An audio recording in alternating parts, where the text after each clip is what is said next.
students of Project Centaurus.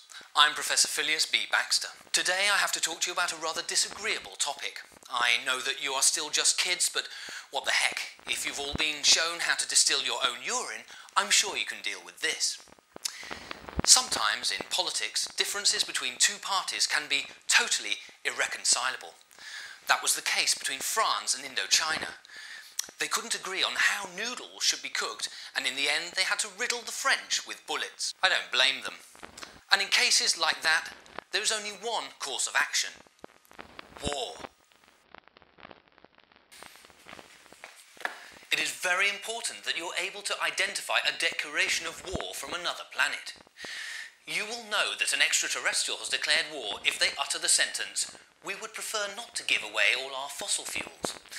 If you hear these words, start running. You may have problems getting back to Earth as teleportation is non-reversible without a teleporting pod on the other planet. The best you can do is to hide in the basement and eat moss until a rescue party arrives. Or until we vaporize the planet. And remember that you know how to distill. War in space. In a war like this, the main battlefield is, of course, outer space. This presents a number of problems. For now, our laser beams are only capable of slightly burning the retina. If we want to perforate the skull, we need to dedicate an amount of time that we simply do not have. We also have doubts that the target would remain still for so long. On the other hand, dropping bombs in zero gravity has been shown to be a very inefficient method. In the end, we have opted for a system of kamikaze spaceships which will crash into strategic positions. In fact, we are already recruiting pilots in the rundown areas of Detroit. Quite a redundant description when you think about it. War on the planet. Teleportation is very expensive. Sending Marines into space would cost the same as sending them to university, and it would be about as useful. It's better to organise a fifth column of alien traitors. In return, we will give them perfume samples and those little bottles of Jack Daniels. You know, the ones on the airplanes.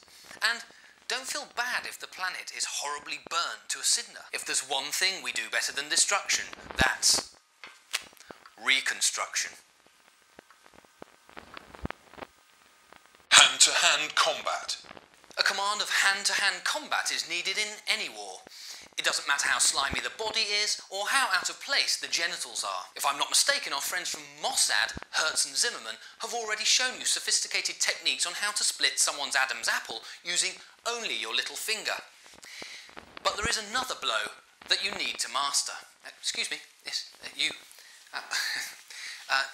Look me in the eyes. The open-handed slap, right on the ear. It isn't mortal, but it is very effective. That's all for today. To continue with your training, please watch lesson number 12.